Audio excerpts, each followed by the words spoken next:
نحمده ونستعينه ونستغفره ونؤمن به ونتوكل عليه ونعوذ بالله من شرور أنفسنا ومن سيئات أعمالنا من يهده الله فلا مضل له ومن يضلله فلا هادي له ونشهد أن محمدًا عبده ورسوله أرسله بالحق بشيرا ونذيرا وداعيا إلى الله بإذنه وسراجا منيرا أما بعد فإن خير الحديث كتاب الله وخير الهدي هدي محمد صلى الله عليه وسلم وشر الأمور محدثاتها وكل محدثة بدعة وكل بدعة ضلالة وكل ضلالة في النار فأعوذ بالله من الشيطان الرجيم بسم الله الرحمن الرحيم واتلوا عليهم نبأ ابني آدم بالحق إذ قربا قربانا فتقبل من أحدهما ولم يتقبل من الآخر وقال النبي الأمين صلى الله عليه وسلم من وجد ساعة ولم يضحي فلا يقربن مصلنا نحمد ونصلي على رسوله الكريم أما بعد আবারও শুকরিয়া আদায় করছি সেই মহান রব্বুল ইজ্জাত ওয়াল জালালের দরবারে যার আপার অনুগ্রহে বিশেষ অনুকম্পায় প্রতি জুমার ধারাবাহিকতার ন্যায় আজকের জুমাতেও আমাদের গুটি কয়েক কতিপয় আল্লাহর বান্দা ও বান্দীদেরকে মহান রবের মহান হুকুম সালাতুল জুমা আদায় করার নিমিত্তে এই পবিত্র মসজিদের এসে দুরাকাত সুন্নত বাদ সুস্থ মন ও মস্তিষ্ক নিয়ে বসে থাকার মতো তৌফিক দান করেছেন তাই সর্বাগ্রে সর্বপ্রথমে সেই মাহবুদের দরবারে সংক্ষিপ্ত কালেমাতুশ শুকর আদা করছি সবাই বলি আলহামদুলিল্লাহ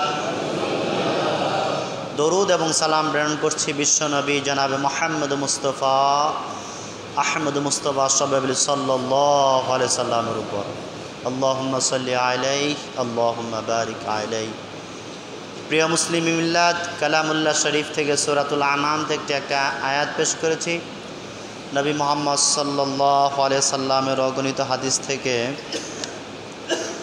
একটা হাদিস পেশ করেছি মহান রব্বুল আলামিনের পক্ষ থেকে তৌফিক এনায়েত হলে আয়াত এবং হাদিসকে কেন্দ্র করে খুতবার নির্ধারিত সময়ের মাঝে আপনাদের সামনে কিছু আরও দরকার চেষ্টা করব আমা তৌফিকি ইল্লা বিল্লাহ আলাইহি তাওয়াক্কালতু ওয়া ইলাইহি উনীব ربي زدني علما ربي يسر ولا تعسر وتمم بالخير ربي اشرح لي صدري ويسر لي أمري واحلل عقدة من لساني يفقهوا قولي اللهم انفعني بما علمتني وعلمني ما ينفعني وزدني علما سبحانك لا علم لنا إلا ما علمتنا إنك أنت العليم الحكيم তো যাই হোক আমি যে আয়াত এবং হাদিস টেনেছি তার আলোচ্য বিষয়সূচি হলো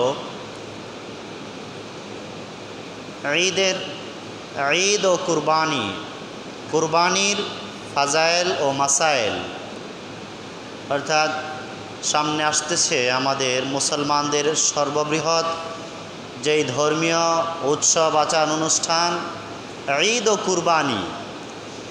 তো এটার একটা পাঠ হলো আমরা কুরবানি করে থাকি। কুরবানির ব্যাপারে আমাদের মাঝে অনেক আশা, আগ্রহ, উদ্দীপনা, আমাদের মধ্যে এটাকে নিয়ে অনেক কৌতূহল। অন্য ইবাদত আমরা যত না উৎসাহ উদ্দীপনায় পালন করি, ঈদুল আজহাকে তার থেকে আমরা বেশি সমারোহে, বেশি ভাবগাম্ভীর্যের সাথে, আবেগের সাথে আরও এটা বেশি করে আমরা উদযাপন করে থাকি। এটার মাঝখানে আমাদের কৌতূহল অন্য অন্য উৎসব থেকে বেশি হয়ে থাকে। বিশেষ করে আমরা জিলহজ মাসের প্রথম 10 দিন, সহিহ বুখারী 9969 নম্বর হাদিসে নবী মুহাম্মদ সাল্লাল্লাহু আলাইহি সাল্লাম বলেছেন, হাদিসটা আব্দুল্লাহ ইবনে আব্বাস থেকে বর্ণিত।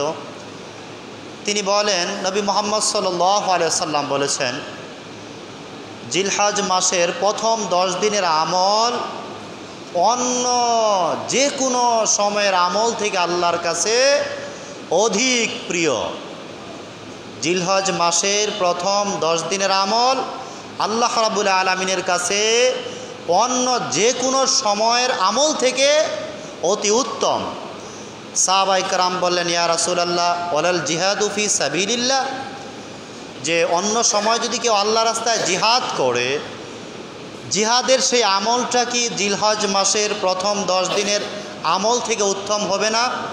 আল্লাহ রাসূল সাল্লাল্লাহু আলাইহি সাল্লাম বললেন যে না, জিহাদ করলেও যেই ফজিলত হবে তার থেকে বেশি হবে জিলহজ মাসের প্রথম 10 দিন যে ইবাদত উপাসনা করে এই 10টা দিন অতিক্রান্ত করবে, তার ফজিলত আল্লাহর রাস্তায় জিহাদ হওয়া, শহীদ হওয়া কিংবা জান মাল ব্যয় করা, বিলীন করা তার থেকেও বেশি হবে।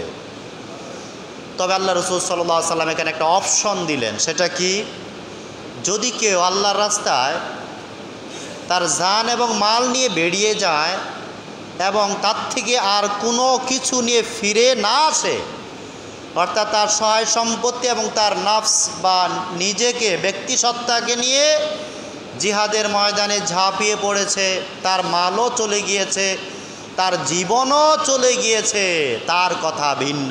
অর্থাৎ তার আমলটা জিলহজ মাসের প্রথম 10 দিনের আমল থেকে উত্তম হতে পারে। নতুবা সাধারণ জিহাদ যেটা, যা আপনি আর আমি যুদ্ধে অবতীর্ণ হলাম, বিজয়ী বেশে গাজী হয়ে আবার বাড়িতে ফিরে আসলাম, এই এত বড় আমল, এই আমল থেকে উত্তম হলো জিলহজ মাসের প্রথমের 10 দিন আমল।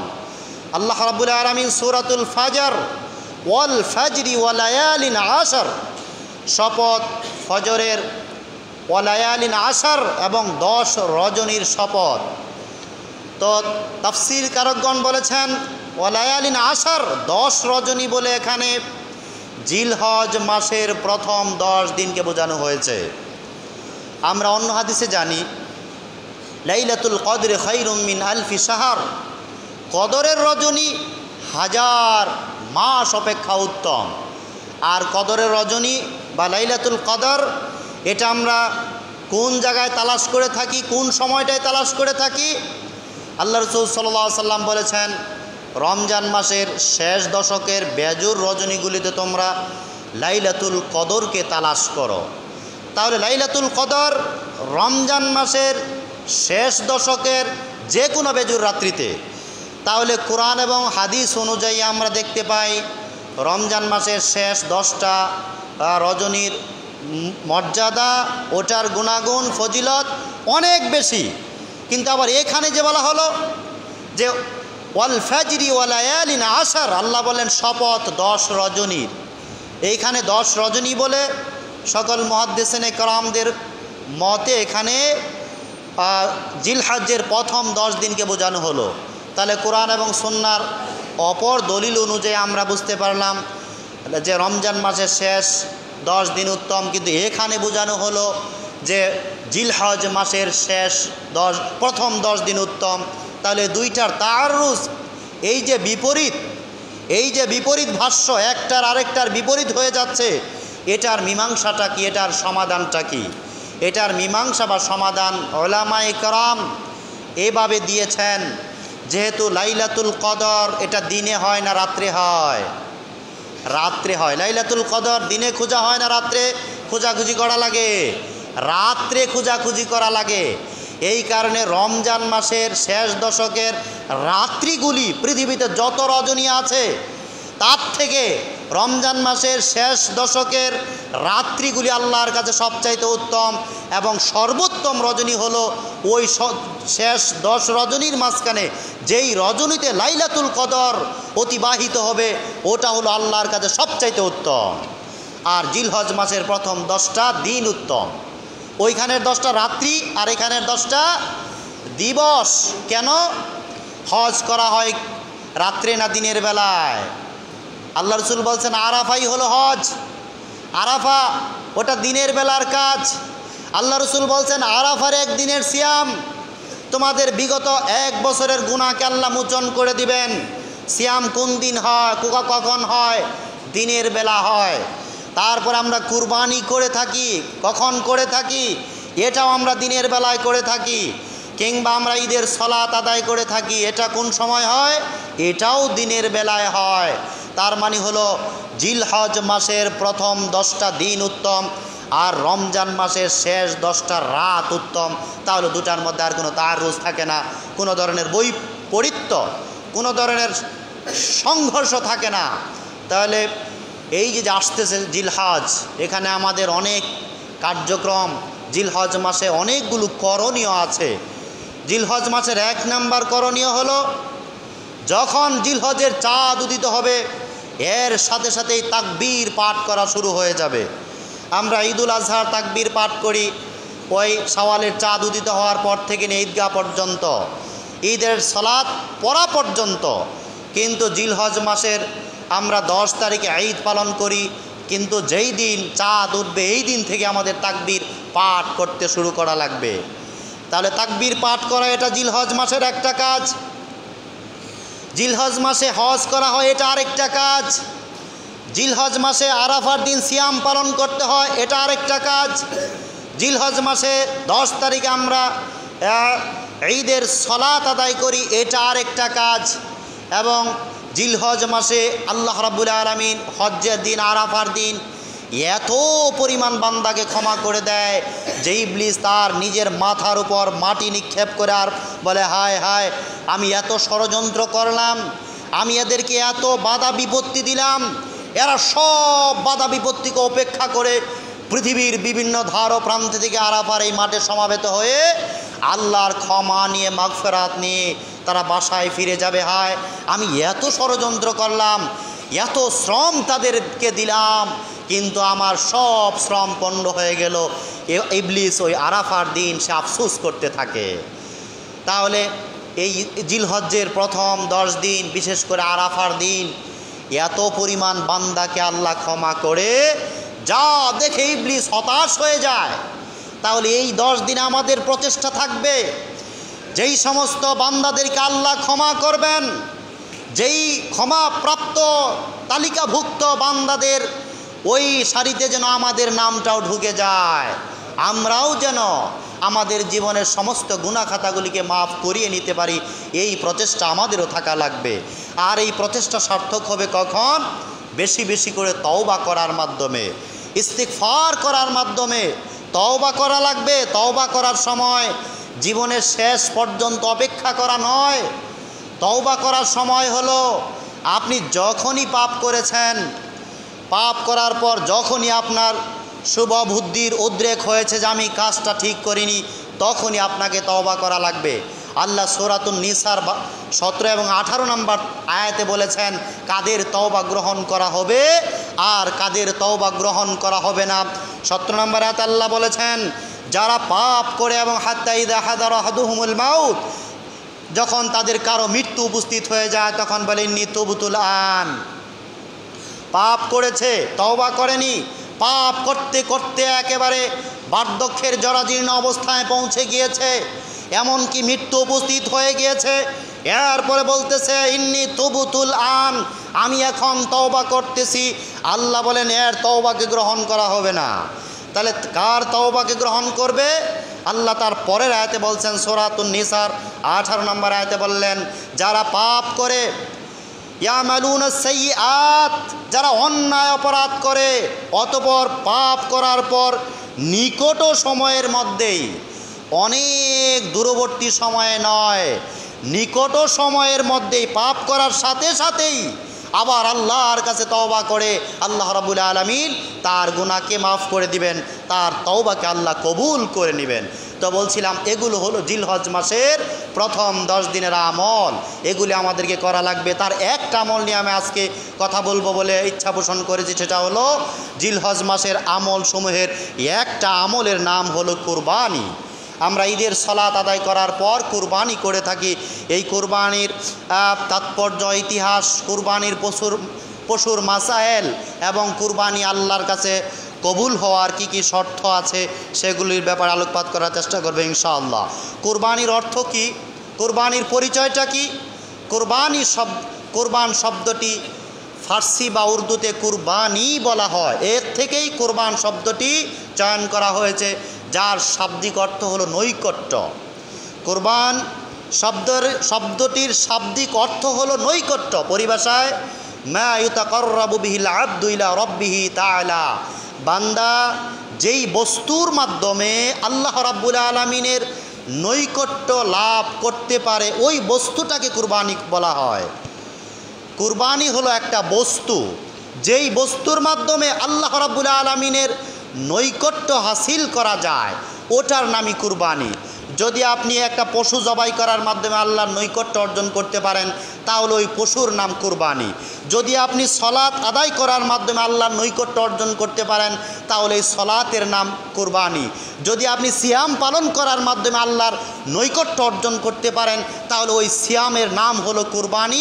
অর্থাৎ যে বস্তু, যেই বিষয়ের মাধ্যমে আল্লাহর নৈকট্য অর্জন করা যায়, ওই বস্তু বা ওই বিষয়টাকেই বলা হয় কুরবানি।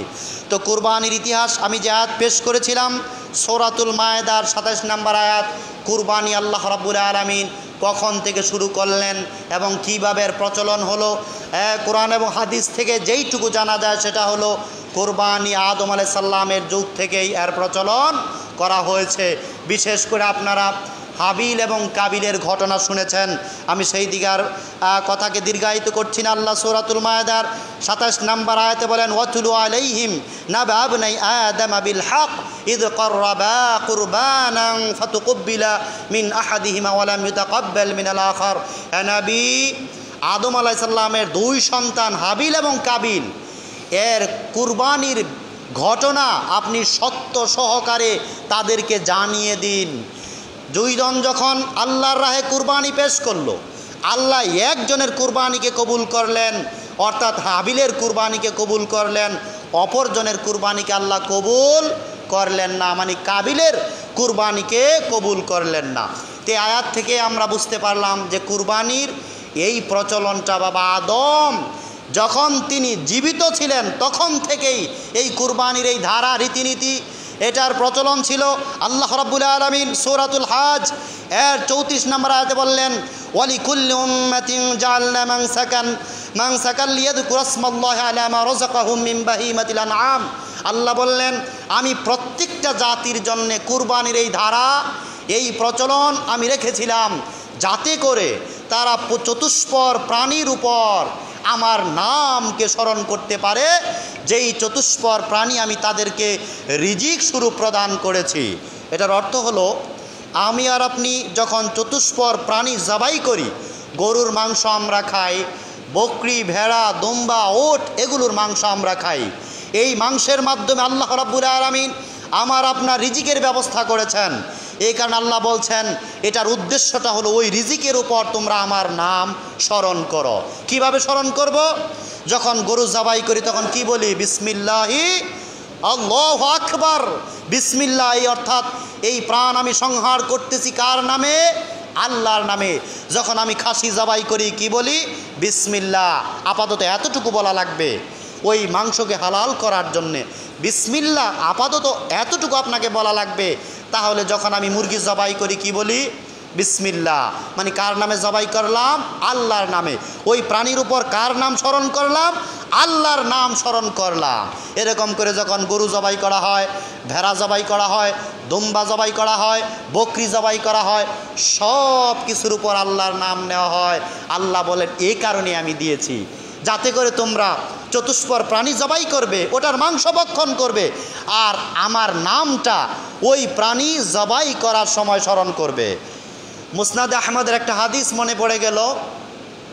আল্লাহ রাসূল সাল্লাল্লাহু আলাইহি সাল্লাম বললেন, বনী ইসরাইলের দুইজন লোক যে মাছির কারণে একজন জাহান্নামে চলে গেল আর মাছির কারণে একজন জান্নাতে চলে গেল। দাখালান নার রাজুলুন ফি যুবাবিন ওয়া দাখালাল জান্নাত রাজুলুন ফি যুবাবিন। আল্লাহ রাসূল বলেন একজন মাছির কারণে জান্নাতে চলে গেল, আরেকজন মাছির কারণে জাহান্নামে চলে গেল। সাহাবায়ে কেরাম বলেন, ইয়া রাসূলুল্লাহ, এটা আবার কেমন ঘটনা? মাছির কারণে মানুষ জান্নাতে যায়, মাছির কারণে মানুষে জাহান্নামে যায়, এটার তাৎপর্যটা কি? আল্লাহ রাসূল বললেন, দেখো, দুইজন লোক একটা গির্জা, একটা মন্দির, একটা মাজারের পাশ দিয়ে যাচ্ছিল। তার খাদেমরা তাদেরকে পথ রুদ্ধ করে দিল, বলল, এই মাজারের ভিতরে, এই গির্জার ভিতরে যেই দেবতা আছে, এই দেবতার নামে কোনো কিছু উৎসর্গ, নজর, মান্নত না করলে আমরা তোমাদেরকে এই পথ দিয়ে যেতে দিব না। তখন দুইজন বলল যে আমাদের কাছে কিছু নাই, টাকা পয়সা, গরু বাছুর, হাঁস মুরগি কিছুই নাই। তখন বলল যে কিছুই না থেকে থাকে তাহলে একটা মাছি ধরে মাছিটা এই মূর্তির নামে উৎসর্গ করে যাও। একজন একটা মাছি ধরলো, মাছিটা ধরে মূর্তির নামে উৎসর্গ করে দিল। আল্লাহ রাসূল বললেন তার পথকে খুলে দেওয়া হলো, সে জাহান্নামে চলে গেল। তাহলে জাহান্নামে চলে যাওয়ার কারণটা কি? একটা মাছি। জাহান্নামে যাওয়ার কারণটা কি? একটা মাছি। ওই মাছিটা কার নামে উৎসর্গ করা হয়েছে? ওই মূর্তির নামে, দেবতার নামে। খেয়াল করে দেখুন ইমান কিভাবে চলে যায়। শাহজালাল, শাহপরান, শাহ মাকদুম, শাহ ওয়ালিউল্লাহ, শাহ কেরামত আলী, ওনারা কিন্তু খারাপ মানুষ নয়, ওনারা ভালো মানুষ, ওনারা ভালো মানুষ। কিন্তু ওনাদের নামের দোহাই দিয়ে যারা ব্যবসা বাণিজ্য খুলেছে, যারা মাজার খুলেছে, যারা ওরসের ব্যবসা চালু করেছে, আপনি বাগেরহাট গিয়ে বড় বড় মুরগি দেন কুমিরকে, আপনি সিলেটে গিয়ে গজারকে মাছ খাওয়ান, চট্টগ্রামে গিয়ে কচ্ছপকে আপনি হাদিয়া তুফা দেন। একটা মাছির কারণে যদি জান্নাতে যায়, তাহলে আপনি যে গরু মান্নত করলেন তার উপায়টা কি হবে? আপনি যে খাসি মান্নত করলেন তার উপায়টা কি হবে? আপনি যে মুরগি খাওয়ালেন তার উপায়টা কি হবে? আল্লাহ রাসূল সাল্লাল্লাহু আলাইহি সাল্লাম বললেন ওই যে মাছি, আমার কথা হলো যে আল্লাহ রাসূল বললেন, আল্লাহ রাব্বুল আলামিন সূরাতুল হাজ্জের 34 নম্বর আয়াতে কি বললেন? যে আমি কুরবানি কেন দিলাম? যে ওই পশুর উপর আমার নামটা স্মরণ করবে। তাহলে একটা মাছি মারতে হবে, ওটাও কার নামে? আল্লাহর নামে। ওই মাছির উপর কার নাম নিতে হবে? আল্লাহর নাম নিতে হবে। আমি আর আপনি যখন মারা যাই, দোয়া কি হয়? ইন্না লিল্লাহি ওয়া ইন্না ইলাইহি রাজিউন। কি দোয়া পাঠ করলাম? ইন্না লিল্লাহি, আমরা আল্লাহর জন্যে, ওয়া ইন্না ইলাইহি রাজিউন, এবং আমরা আল্লাহর দিকেই ফিরে যাব। তাহলে আমি আর আপনি মারা গেলে এই দোয়াই জনগণ পড়বে যে আমরা আল্লাহর জন্যে এবং আল্লাহর দিকে আমরা ফিরে যাব। মানুষ মারা যাওয়ার পরেও আল্লাহর নাম নেওয়া হয়।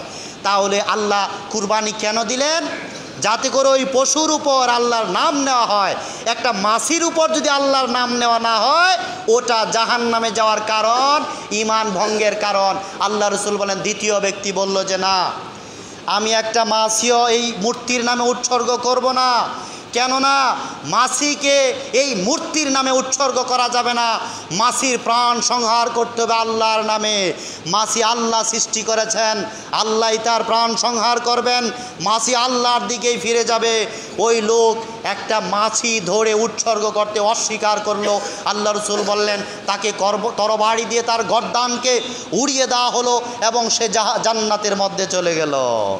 তাহলে মাছি এটাও আল্লাহর নামে জবাই করা লাগবে, উৎসর্গ করা লাগবে। বড় বড় প্রাণী তো দূরের কথা।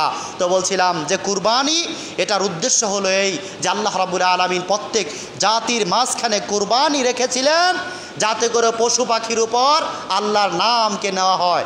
এবার আসেন আমরা যে কুরবানি করি এর প্রচলন কোত্থেকে, আমাদের কুরবানির ভিত্তিটা কোথার থেকে শুরু হলো? আমাদের কুরবানির ভিত্তিটা আপনারা সবাই জানেন যে বাবা ইব্রাহিম আলাইহিস সালাতু ওয়াস সালাম তার সন্তান ইসমাইলকে যখন কোরবানি করার জন্য উদ্ধত হয়েছিলেন, কাত করে চিৎ করে শুয়ে দিয়ে যখন তার গলার মধ্যে ছুরি চালিয়ে দিয়েছিলেন, এটাকে আল্লাহ রাব্বুল আলামিন নিদর্শন হিসেবে তারাকনা আলাইহি ফিল আখিরিন, আল্লাহ রাব্বুল আলামিন সূরা সাফাতে বলেন এই ধারা, এই নিয়ম, এই প্রচলন ইব্রাহিম আলাইহিস সালামকে আল্লাহ লক্ষ্য করে বলছেন, তোমরা বাপ বেটা যেই কীর্তি স্থাপন করলে, যেই দৃষ্টান্ত স্থাপন করলে, এটা আমি পরবর্তীদের ওপর রেখে দিলাম। তো আমাদের কুরবানি হলো বাবা ইব্রাহিম আলাইহিস সালামের দেখানো পদ্ধতি অনুযায়ী তার নিয়মকে অনুসরণ করে।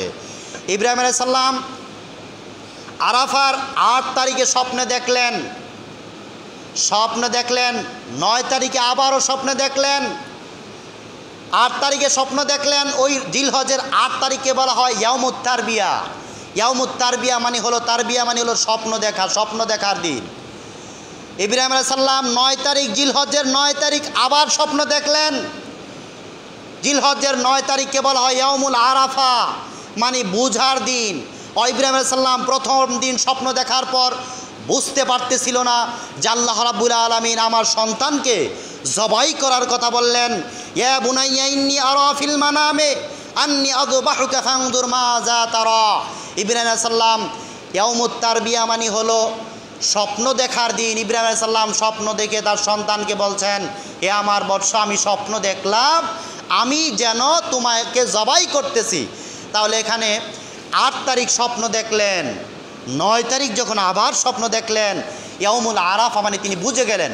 আরাফা মানে বুঝা, যে এটা নিছক কোনো স্বপ্ন নয়, এটা আল্লাহর ওহী প্রত্যাদেশ, আমাকে জবাই করতেই হবে, এটা আল্লাহর নির্দেশ। এবার তিনি বুঝে গেলেন। 10 তারিখ হলো ইয়াউমুন নাহার মানে কুরবানির দিন, অর্থাৎ তিনি কুরবানি করার জন্য প্রস্তুত হয়ে গেলেন। বাপ বেটা দুইজনে মিলে মিলা প্রান্তরে চলে গেলেন। তাহলে 8ই জিলহজ তিনি স্বপ্ন দেখলেন মানে ইয়াউমুত তারবিয়া। 9 জিলহজ আবার স্বপ্ন দেখে বুঝে ফেললেন সন্তানকে কুরবানি করতে হবে, এটা হলো ইয়াউম আরাফা মানে বুঝার দিন। আর 10ই জিলহজ কুরবানি করলেন, এটা হলো কুরবানির দিন। তো আমরা যেই কুরবানি করে থাকি এটা বাবা ইব্রাহিম আলাইহিস সালামের আদর্শকে অনুসরণ করে এটা আমরা করে থাকি। এবার আসেন কুরবানির তাৎপর্যটা কি? কুরবানির একাধিক তাৎপর্য রয়েছে। কুরবানির মূল তাৎপর্য হলো ত্যাগের মহিমায় নিজেকে বিকশিত করা। কুরবানি মূলত আনন্দ উৎসব, এর থেকে কুরবানির প্রচলন করা হয়নি। কুরবানি মূলত আমরা যে আল্লাহর কাছে আত্মসমর্পণ করেছি। আল্লাহ রাব্বুল আলামিন বাবা ইব্রাহিম আলাইহিস সালামকে বললেন আসলিম, হে ইব্রাহিম তুমি আত্মসমর্পণ করো। ইব্রাহিম আলাইহিস সালাম সাথে সাথে কি বললেন? আসলামতু লিরাব্বিল আলামিন, আমি আমার রবের সমীপে আত্মসমর্পণ করলাম। আত্মসমর্পণ মানে অবনত মস্তকে আমি আমার রবের দেওয়া বিধিবিধানকে মেনে নিলাম। তাহলে দেখেন এখানে একটা বিষয় যেটা বোঝার ভাববার, সেটা হলো আপনি আর আমি যখন মুসলমান হিসাবে নাম লিস্টিভুক্ত করিয়েছি, মুসলমান হিসাবে আমি ওই আমার পরিচয়পত্রে কিংবা জন্ম নিবন্ধন কার্ডে কিংবা ভোটার আইডিতে যখন আমি আর আপনি মুসলিম হিসাবে নিবন্ধিত হয়েছি, তাহলে মুসলিম অর্থটা কি? আমাদের দেশে আমরা মুসলমানদের অর্থ করে থাকি ইসলাম মানে হলো শান্তি, ইসলাম মানে হলো আরাম, ইসলাম মানে হলো বিশ্রাম, ইসলাম মানে রেস্ট, ইসলাম মানে শান্তি। আসলে ইসলাম অর্থ শান্তি নয়, ইসলাম মানে হলো আত্মসমর্পণ করা। ইসলাম মানে হলো অবনত মস্তকে আল্লাহ রাব্বুল আলামিনের দেওয়া সকল বিধিবিধানকে মেনে নেওয়ার নাম হলো ইসলাম। যে আল্লাহর দেওয়া সকল বিধিবিধানকে মেনে নিল তার নাম হলো মুসলিম। ইসলাম মানে আত্মসমর্পণ করা, যিনি আত্মসমর্পণ করেছেন তার নাম হলো মুসলিম মানে আত্মসমর্পণকারী। তাহলে আল্লাহ রাব্বুল আলামিনের আপনি যখন নিজেকে মুসলিম হিসাবে পরিচয় দিলেন, তখন আল্লাহর সাথে আপনার একটা অঙ্গীকার হলো। কি অঙ্গীকার? যে আল্লাহ তুমি যে বিধানই দিবা সেটাই আমি মেনে নিব, যেই অর্ডার তুমি করবা সেটাই আমি বাস্তবায়ন করব। আল্লাহ রাব্বুল আলামিন সূরাতুল বাকারায় বলেন উদখুলু ফিস সিলমি কাফা, ইসলামে পরিপূর্ণ রূপে প্রবেশ করো। আফাতুমিনুনা বিবাদিল কিতাব, কিতাবের এক অংশ তোমরা মানবা আর কিতাবের অপর অংশ মানবে না, এমনটা চলবে না। দেখেন বাবা ইব্রাহিমকে আল্লাহ রাব্বুল আলামিন নির্দেশ দিলেন কি? সন্তানকে জবাই করার জন্যে। আমি বলছিলাম কুরবানির ঈদ এটা আনন্দ উৎসব ফুর্তি, এর থেকে আসে নাই। কুরবানির ঈদ এটার প্রচলন হয়েছে ত্যাগ তিতিক্ষা, যে ত্যাগের মাধ্যমেই এটার সূত্রপাত হয়েছে। আমার আপনার সন্তানকে যদি বলা হয় জবাই করার জন্যে, তাহলে কি ঈদ হবে না? কুরবানি হবে না? মাংস খাওয়া হবে না? যেই দিন বলা হবে যে তোমার সন্তানকে তুমি জবাই করে যাও, ঈদগাহ প্রান্তরে নিয়ে যাও, আপনার আমার কেমন আনন্দ হবে, আপনার কেমন সুখ হবে, আপনার কেমন ফুর্তি হবে, একটু কল্পনা করে দেখুন। বাবা ইব্রাহিম যেহেতু মুসলিম, আত্মসমর্পণ করেছেন কার কাছে? আল্লাহর কাছে আত্মসমর্পণ করেছেন। আর আত্মসমর্পণ করার শর্তই হলো অর্ডার ছোটো হোক তাও মেনে নিতে হবে, আল্লাহর নির্দেশ বড় হোক তাও মেনে নিতে হবে। তো যখন আল্লাহ রাব্বুল আলামিন নিজ সন্তানকে জবাই করার জন্য বললেন, তার কিচ্ছু করার নাই, যেহেতু আল্লাহর কাছে আত্মসমর্পণ করেছে, জবাই করতেই হবে করতেই হবে। মিনা প্রান্তরে বাপ বেটা চলে গেলেন। বাবা ইব্রাহিম আলাইহিস সালাম যখন 86 বছর বয়সে উপনীত হলেন, তখন মা হাজেরার গর্ভে ইসমাইলের জন্ম হয়। আর যখন 99 বছর বয়সে উপনীত হলেন, তখন মা সারার গর্ভে ইসহাকের জন্মগ্রহণ হয়। তাহলে 86 বছর বয়সে, এই বুড়ো বয়সে একটা সন্তান আল্লাহ দিলেন। এই সন্তান দেখেন তাও কতবার পরীক্ষা, বহুবার পরীক্ষা। জন্মের পরেই আল্লাহ রাব্বুল আলামিন বললেন, যাও তোমার সন্তান এবং তোমার স্ত্রীকে অর্থাৎ ইসমাইল এবং হাজেরাকে কাবা ঘরের সন্নিকটে রেখে আসো। বাবা ইব্রাহিম কোনো কথা নাই, সামান্য কিছু খেজুর একটু পানি নিয়ে মা হাজেরা এবং শিশুপুত্র ইসমাইলকে কুলে নিয়ে হাঁটতেছেন। মা হাজেরা বারবার জিজ্ঞাসা করতেছেন কোথায় নিয়ে যাচ্ছেন, কোনো কথা বলেন না, সামনের দিকে অগ্রসর হচ্ছেন। সূরাতুল ইব্রাহিম আল্লাহ রাব্বুল আলামিন বললেন, যখন কাবা ঘরের সন্নিকটে রেখে আসলেন, কাবা ঘরের সন্নিকটে চলে গেলেন।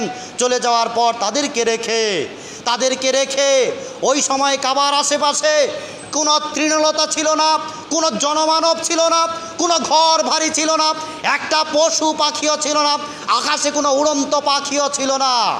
ওই জায়গায় রেখে পিছন দিকে ব্যাক করছেন। মা হাজেরা আবারও জিজ্ঞাসা করতেছেন যে আপনি কি এখানে আমাদেরকে আল্লাহ রাব্বুল আলামিনের নির্দেশ ক্রমে রেখে যাচ্ছেন? এবার বাবা ইব্রাহিম জবাব দিলেন, হ্যাঁ, আল্লাহ রাব্বুল আলামিন আমাকে নির্দেশ করেছেন তোমাদেরকে এখানে রেখে যাওয়ার জন্যে। এবার মা হাজেরা আল্লাহর উপর তাওয়াক্কাল করলেন, বললেন ঠিক আছে, যদি আল্লাহ রাব্বুল আলামিন নির্দেশ দিয়ে থাকেন আমাদেরকে এখানে রেখে যাওয়ার জন্যে, তাহলে আপনি চলে যান, আমাদের কোনো চিন্তা টেনশন নাই, আল্লাহ রাব্বুল আলামিন আমাদেরকে রক্ষা করবেন। বাবা ইব্রাহিম পিছন দিকে চললেন। চলতে চলতে যখন তার এটা অনুভব হলো যে তার আড়াল হয়ে গিয়েছে, আবার পিছন দিকে মুখ করলেন, কাবলার দিকে মুখ করলেন। মুখ করে দুটি হাত প্রসারিত করে বললেন, রব্বানা ইন্নী আসকানতু মিন যুররিয়্যাতি বিওয়াদিন গায়রি জি যারইন ইনদা বাইতিকাল মুহাররাম। রব্বানা, প্রভু হে, আমি আমার বংশধরের কতিপয়কে তোমার পবিত্র গৃহের সন্নিকটে রেখে আসলাম। গায়রি জি যারইন, যেখানে কোনো বৃক্ষ তৃণলতা নাই, গাছপালা নাই, জনমানব নাই, এমন একটা জায়গায় আমি তাদেরকে রেখে আসলাম। তাহলে দেখেন, আমি বলেছিলাম যে আমরা মুসলমান আত্মসমর্পণ করেছি কার কাছে? আল্লাহর কাছে। মুসলমানের কাজ কি? আল্লাহর অর্ডার যা হবে, ছোট হলেও মানতে হবে, বড় হলেও মানতে হবে। আপনি সুবিধাবাদী জিন্দাবাদ, আপনি ঈদের সালাত পড়ার জন্যে মাঠে যান, কিন্তু ওই দিন ফজরের সালাত পড়ার জন্যে মসজিদে আসেন না। এই রকম মুসলমানের দরকার সারা পৃথিবীতে একজনেরও দরকার নাই। কারণ ঈদের সালাত সুন্নতে মুআক্কাদা, ওটা ওই হুকুম আপনি পালন করবেন। ঈদের দিন ফজরের সালাত আপনি জামাতে আদায় করবেন না। সম্ভবত 2 থেকে 3 বছর আগে ঈদ হয়েছিল, কুরবানির ঈদ হয়েছিল শুক্রবারে। আমি নারায়ণগঞ্জে আছি, খুতবা দেওয়ার জন্যে দাঁড়িয়েছি, আশেপাশে আর লোক দেখি না। ঈদের সালাত আদায় করলো আর কুরবানি করলো, কিন্তু জুমার সালাত পড়লো না। আচ্ছা বলেন তো, 100 বছর কুরবানি করলে এক জুমার সালাতে সমান হবে? হবে না। তাহলে ওটা নিয়ে মাতামাতি। কিন্তু আল্লাহ যে মুসলমান, সে আল্লাহর বড় আদেশ সেটাও মেনে নিবে, আল্লাহর ছোট আদেশ সেটাও মেনে নিবে। এটার নাম হলো ইসলাম, এটার নাম হলো মুসলিম। তো দেখেন, আমি যেটা বোঝাতে চাচ্ছি, বাবা ইব্রাহিম বলেছেন আসলামতু লিরাব্বিল আলামিন, আমি আমার রবের সমীপে আত্মসমর্পণ করলাম। আল্লাহ যা অর্ডার করে তাই বাস্তবায়ন করে। এই শিশু সন্তানকে ওখানে রেখে আসার কথা বলা হলো, ওখানে রেখে আসলেন। তারপরে দেখেন, তিনি কুলে কাখে করে মানুষ করতে পারেন নাই। হাদিসের ভাষ্য অনুযায়ী তিনি 2 বার দেখা করতে গিয়েছিলেন। এরপরে সন্তানটা যখন বড় হলো, ফালাম্মা বালাগা মাহুস সাইয়া, যখন সন্তান এতটুকু বয়সে উপনীত হলো যে বাবার সাথে দৌড়াদৌড়ি করতে পারে, সাইয়া মানে দৌড়ানো, সাই মানে দৌড়ানো, তাহলে বাবার সাথে যখন দৌড়াতে পারে এতটুকু বয়সে উপনীত হলেন, তাহলে দেখেন জন্মের পর বড় করতে পারলেন না কুলে কাখে করে, কাবার সন্নিকটে রেখে আসলেন। এরপরে বড় হলো, লালন পালন করলো। এবার সন্তানটা যখন একটু বড় হলো, হাঁটতে শিখেছে, এই সময় আবার ওই বৃদ্ধা তার স্ত্রীর কাছে গিয়ে বলতেছে তোমার সন্তানটাকে দাও। কি কারণে দিবে? মামার বাড়িতে বেড়াতে নিয়ে যাব না, শপিং করতে নিয়ে যাব না, স্কুল কলেজে ভর্তি করব না, কেন দিবে? তোমার সন্তানটাকে জবাই করব। কথা কি কল্পনা করা যায়? যেই সন্তানটাকে তিনি কুলে কাকে মানুষ করতে পারলেন না, দূরে রাখলেন, মা বড় করলো, এরপরে একদিন গিয়ে বলতেছে দাও তোমার সন্তানটাকে আমি জবাই করব। আল্লাহ রাব্বুল আলামিনের আদেশ, তিনি একটুও নড়লেন না। যেমন বাবা তেমন মা তেমন সন্তান। ইব্রাহিম আলাইহিস সালাম যখন ইসমাইলকে বললেন ইয়া বুনাইয়া ইন্নী আরা ফিল মানামে আন্নী আযবাহুকা, হে আমার বৎস, আমি স্বপ্নে দেখতেছি আমি যেন তোমাকে জবাই করতেছি। তোমার এই ব্যাপারে অভিমত কি, মতামত কি, তোমার সিদ্ধান্তটা কি? আচ্ছা বলেন, আমি আর আপনি যদি হতাম, আপনার আমার সন্তান যদি হতো, এই কথা শোনার পর 12 নদী 13 সাগর পেরিয়ে কোথায় চলে যেত তার কোনো হদিস নাই, আত্মা নাই। কিন্তু যেমন বাবা তেমন সন্তান।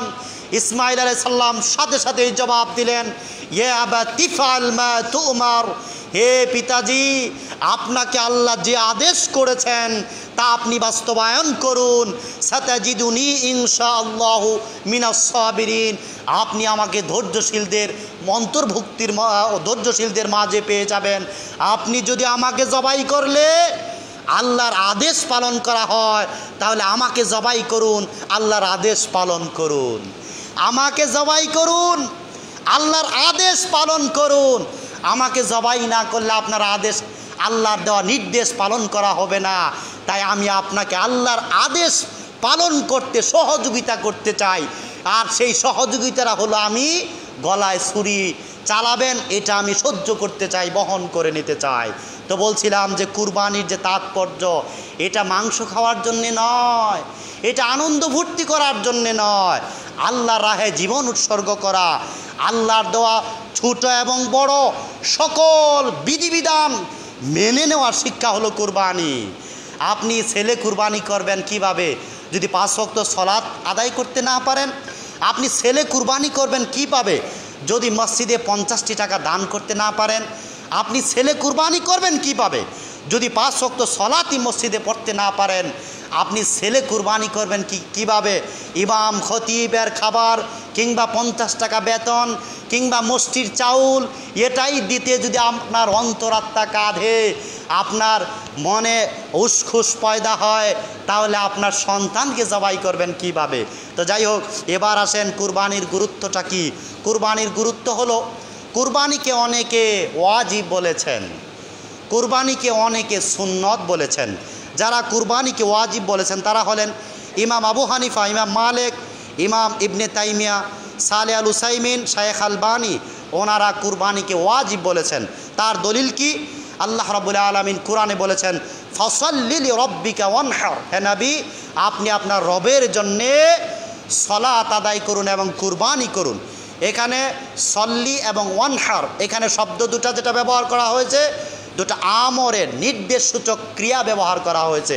যেহেতু আমর দ্বারা বুজুব বা ওয়াজিব সাব্যস্ত হয়, এই হিসাবে তাদের ভাষ্য হলো কুরবানি করা ওয়াজিব।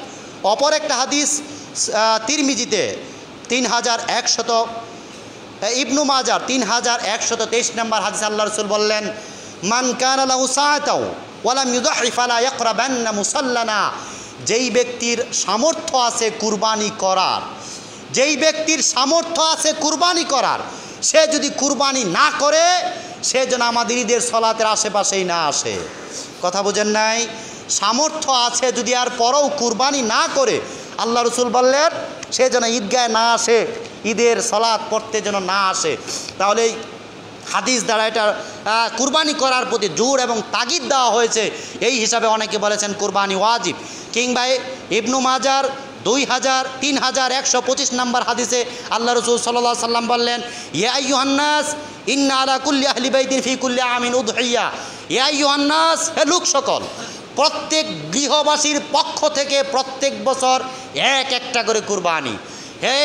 হে লোক সকল, প্রত্যেক গৃহবাসীর পক্ষ থেকে প্রত্যেক বছর এক একটা কুরবানি। এই হাদিসগুলো থেকে প্রত্যেক পরিবার থেকে একটা কুরবানির দলিল সাব্যস্ত হয় যে প্রত্যেক পরিবার থেকে যদি আপনি যথেষ্ট পরিমাণে কুরবানি করতে চান, সকলকে নিয়ে কুরবানি করতে চান, সকলকে কুরবানির ফজিলতের মাঝখানে আপনি অংশীদার করাতে চান, তাহলে প্রত্যেকটা পরিবার থেকে একটা করে কুরবানি করা লাগবে। আল্লাহ রাসূল সাল্লাল্লাহু আলাইহি সাল্লাম একবার একটা বকরি জবাই করলেন, বলেন আল্লাহুম্মা তাকাব্বাল মিন মুহাম্মদ ওয়া আলি মুহাম্মদ ওয়া মিন উম্মতি মুহাম্মদ। আল্লাহ, এই কুরবানি তুমি মুহাম্মদ সাল্লামের পক্ষ থেকে, তার পরিবারের পক্ষ থেকে এবং উম্মতে মুহাম্মদীদের সকলের পক্ষ থেকে কবুল করে নাও। মানে একটা বকরি, একটা ভেড়া, একটা দুম্বা, একটা উট, একটা গরু, পরিবার যত বড় হোক না কেন, এমনকি হাদিসে বলা হয়েছে 100 সদস্য বিশিষ্ট যদি হয়, জীবিত মৃত সকলের পক্ষ থেকে একটা কুরবানি যথেষ্ট। কিন্তু আপনার এখানে শেয়ার, ওটা আমি পরে আসতেছি, শেয়ারে কুরবানি করলে ওটা যথেষ্ট হবে না। আর যারা বলেছেন কুরবানি সুন্নত, তাদের দলিল হলো, আর যারা সুন্নত বলেছেন অধিকাংশ বিধানদের মতে কুরবানি সুন্নত, যেমন আবু বকর, ওমর, ইবনু আব্বাস, আবু সাঈদ, বিলাল রাদিয়াল্লাহু তাআলা এদের মতে কুরবানি করা সুন্নত। তাদের দলিল হলো মুসলিম শরীফের 5011 নম্বর হাদিস। আল্লাহ রাসূল বলেছেন, ইযা দাখালাতিল আশরু ওয়া আরাদা আহাদুকুম আন ইউদহিয়া ফালা ইয়ামাসসা মিন শাহরি ওয়া বাশারি শাইআ। আল্লাহ রাসূল বলছেন, যখন জিলহজ মাসের প্রথম 10 দিন এসে যায় আর তোমরা যদি কুরবানি করার ইচ্ছা করো, কথাটা বুঝবেন, যে যখন জিলহজ মাসের 10 দিন অর্থাৎ জিলহজ মাস এসে যায় আর তোমরা যারা কুরবানি করার জন্য আরাদা ইচ্ছা করো, তাহলে তোমরা শরীরের লোম, পোষ, খোর, নখ কোনো কিছু স্পর্শ করবে না। তাহলে এই হাদিসে যেই ভাষাটা, যে শব্দটা ব্যবহার করা হলো, তোমরা যারা কুরবানি করার ইচ্ছা করো, তাহলে যদি ওয়াজিব হতো তাহলে ইচ্ছা করার কথা বলা হতো না, যে কুরবানি করা আবশ্যক। কিন্তু আল্লাহ রাসূল বলেন কি, তোমরা যারা কুরবানি করার ইচ্ছা করো। তাহলে এই হাদিসের দলিলে তারা বলছেন যে কুরবানি করা সুন্নত। কিংবা আরও দলিল আছে যে আল্লাহ রাসূল সাল্লাল্লাহু আলাইহি সাল্লাম একবার একটা কুরবানি জবাই করলেন এবং বললেন, আল্লাহ, এটা আমার পক্ষ থেকে এবং আমার উম্মতের যেই লোকেরা কুরবানি করে নাই তাদের পক্ষ থেকে আমি এটা কুরবানি করলাম। তাহলে রাসূল সাল্লাল্লাহু আলাইহি সাল্লামের উম্মতের যদি কুরবানি করা ওয়াজিব হতো তাহলে সকলকেই কুরবানি করা লাগতো। কিন্তু আল্লাহ রাসূল বললেন যে আমার উম্মতের যারা কুরবানি করে নাই তাদের পক্ষ থেকে। তো এই দলিলগুলোর আলোকে তারা বলেছেন যে কুরবানি সুন্নত। কিংবা ইবনু মাজার আরেকটা হাদিস, জয়ীফ একটা হাদিসে বলা হয়েছে, সাহাবায়ে কেরাম জিজ্ঞাসা করলেন, মা হাযিল আযহাইয়ু ক্বালা সুন্নাতু আবিকুম ইব্রাহিম। সাহাবারা জিজ্ঞাসা করলেন, ইয়া রাসূলুল্লাহ, এই কুরবানিটা কি? আল্লাহ রাসূল বলেন, এটা তোমাদের বাবা ইব্রাহিমের সুন্নত। তবে অধিকাংশ আলেম ওলামা বিধানদের মতে কুরবানি করা সুন্নত। অনেক জলিলুল কদর সাহাবী অনেক সময় কুরবানি করে নাই এমন হাদিস পাওয়া যায়। তবে সামর্থ্যবান ব্যক্তিরা কুরবানি না করে ঈদগার মাঠে যাবে। আল্লাহ রাসূল কঠিনভাবে ধমক দিয়েছেন যে তোমরা যদি সামর্থ্য থাকে আর কুরবানি না করো তাহলে ওই ফুর্তি করার জন্য ঈদের মাঠে যাবে না। তো যাই হোক, এবার আসেন কুরবানি কবুল হওয়ার জন্য শর্ত কী? কুরবানি কবুল হওয়ার জন্য 4টা শর্ত। 1 নাম্বার, মালিকানা বৈধ হওয়া অর্থাৎ সম্পদ হালাল হওয়া। 2 নাম্বার, তাকওয়ার উপর কুরবানি করা, নিয়ত বিশুদ্ধ হওয়া। 3 নাম্বার, পশু ত্রুটি মুক্ত হওয়া, আর 4 নাম্বার কাজটি শরীয়ত অনুযায়ী হওয়া। 1 নাম্বার মালিকানা বৈধ হওয়া, মানে আপনার টাকা পয়সা বৈধ হওয়া। 2 নাম্বার তাকওয়ার উপর কুরবানি করা।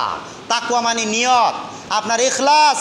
যেমন হাবিল কাবিল 2 ভাই, একজনের কুরবানি আল্লাহ কবুল করলেন, যেটা সূরা মায়েদার 27 নম্বর আয়াত একটু আগে বললাম। হাবিলের কুরবানি আল্লাহ কবুল করলেন, কাবিলের কুরবানি আল্লাহ কবুল করলেন না। কাবিল বলল লাকতুলান্নাক, আমি অবশ্যই তোমাকে হত্যা করব। তখন হাবিল জবাব দিয়েছিল ইন্নামা ইয়াতাকাব্বালুল্লাহু মিনাল মুত্তাকিন, আল্লাহ মুত্তাকি অর্থাৎ যারা তাকওয়ার উপর কুরবানি করেছে আল্লাহ তাদের কুরবানিকে কবুল করেন। অর্থাৎ হাবিল একথা বোঝাতে চাইল, তুমি তাকওয়ার উপর কুরবানি করনি, তোমারটা আল্লাহ কবুল করে নাই।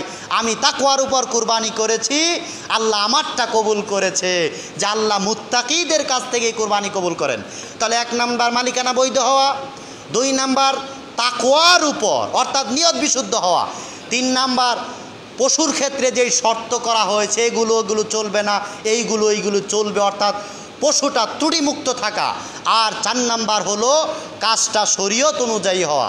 শরীয়ত অনুযায়ী হওয়া মানে কি, একটাতে 7 জনে শরীক হওয়ার কথা বলা হয়েছে, আপনারা 10 জনে শুরু করে দিলেন। 10 জনের শরীক হওয়ার কথা বলা হয়েছে, 12 জনে শুরু করলেন। 7 জনের পক্ষ থেকে বলা হয়েছে 7 পরিবার শুরু করলেন। কিংবা ঈদের নামাজের পর কুরবানি করার কথা বলা হয়েছে, ঈদের আগেই কুরবানি করলেন। কিংবা কুরবানি করে কাউকে কোনো দান খয়রাত না করে, সদকা না করে সমস্ত মাংস ফ্রিজের ভিতরে ঢুকিয়ে দিলেন, তাও কুরবানি হবে না। অর্থাৎ 4র্থ শর্ত হলো শরীয়ত অনুযায়ী হওয়া। তাহলে 1 নাম্বার শর্ত যেটা আপনারা বুঝেছেন, মালিকানা বৈধ না হলে কুরবানি হওয়ার কোনো সম্ভাবনা নাই। সুদ, ঘুষ, সিটারি, বাটপারি, ভণ্ডামি, লুতুরাজি, এগুলোর মাধ্যমে উপার্জিত অর্থ দিয়ে কুরবানি করে সওয়াবের আশা করলে কবিরা গুনাহ হবে।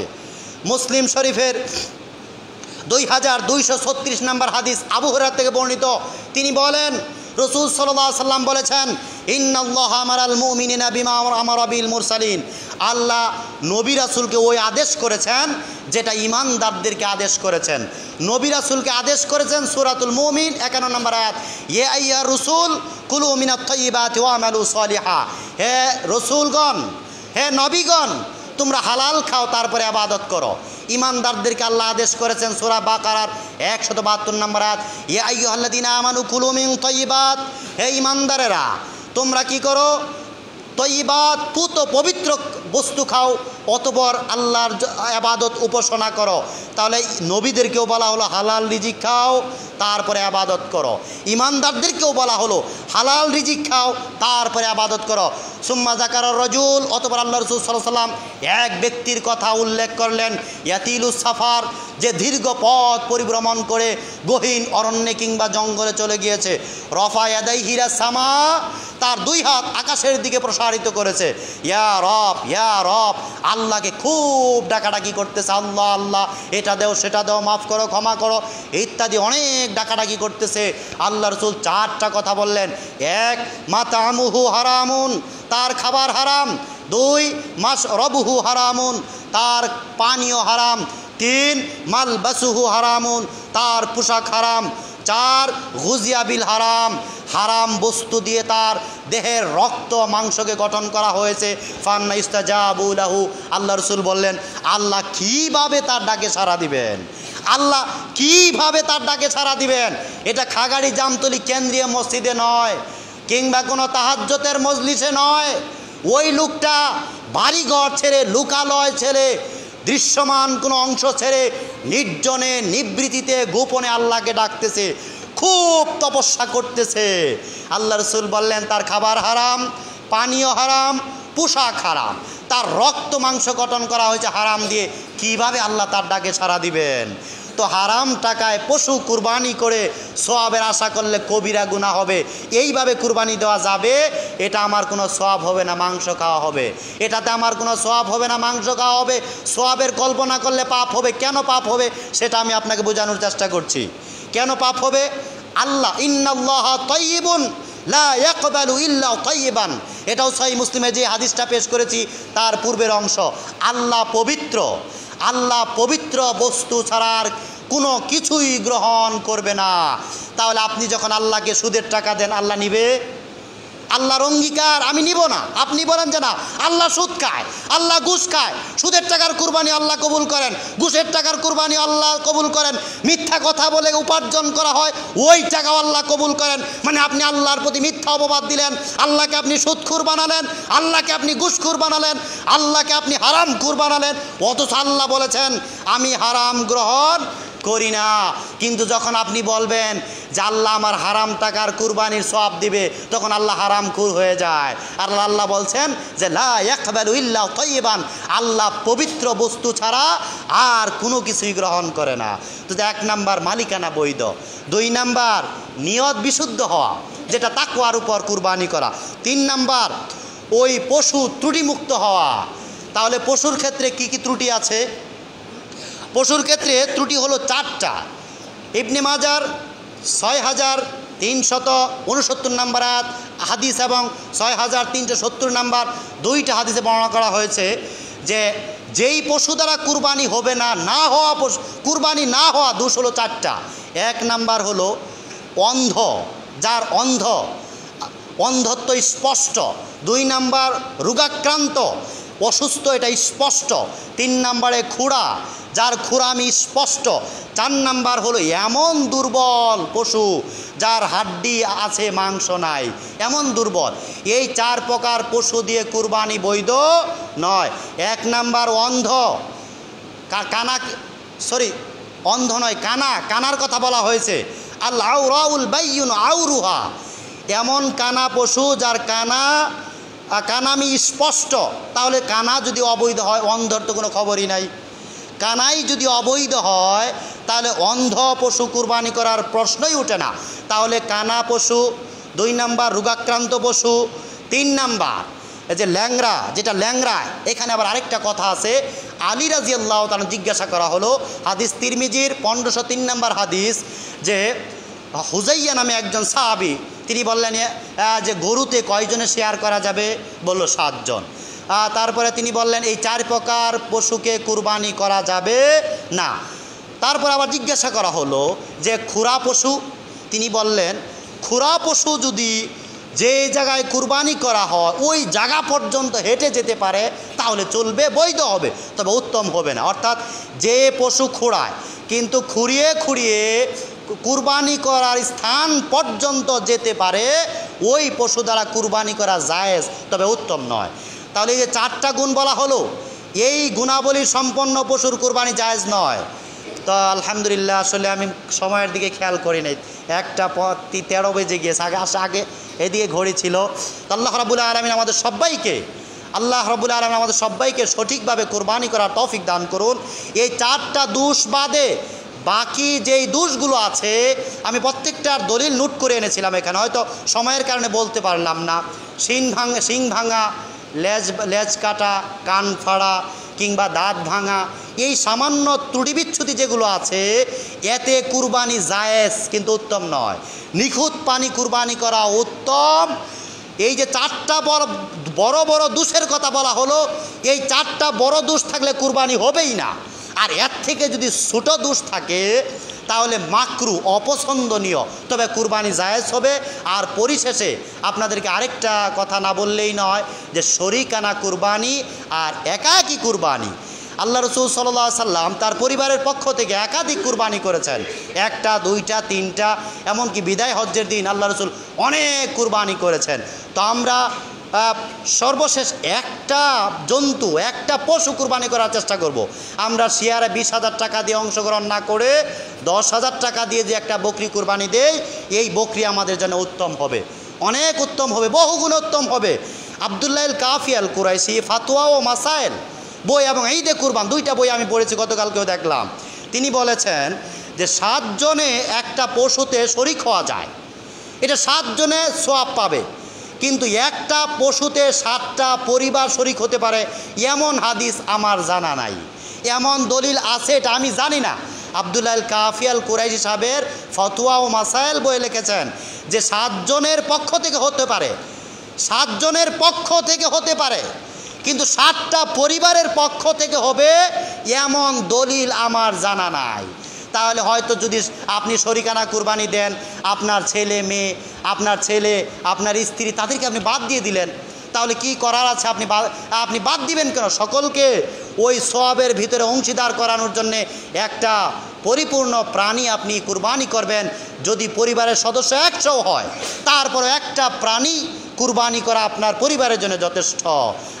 আরেকটি কথা হলো এই যে শরিকানা কুরবানি জায়েজ, আবার এটা বলতে হবে, আমরা কথা বলছি না শরিকানা কুরবানি জায়েজ নয়, শরিকানা কুরবানি জায়েজ, তবে নিঃসন্দেহে উত্তম নয় এবং সকলে সওয়াব পাবে এর কোনো গ্যারান্টি নাই। আল্লাহ রাব্বুল আলামিন আমাদের সবাইকে কুরবানির জন্য প্রস্তুতি নিয়ে উত্তম পশুকে কুরবানি করে আল্লাহ রাব্বুল আলামিনের নৈকট্য হাসিল করার তৌফিক দান করবেন। আমিন। ওয়া আখিরি দাওয়াহুম আনিল হামদুলিল্লাহি রাব্বিল আলামিন বিরহমাতিকা ইয়া আরহামার রাহিমিন।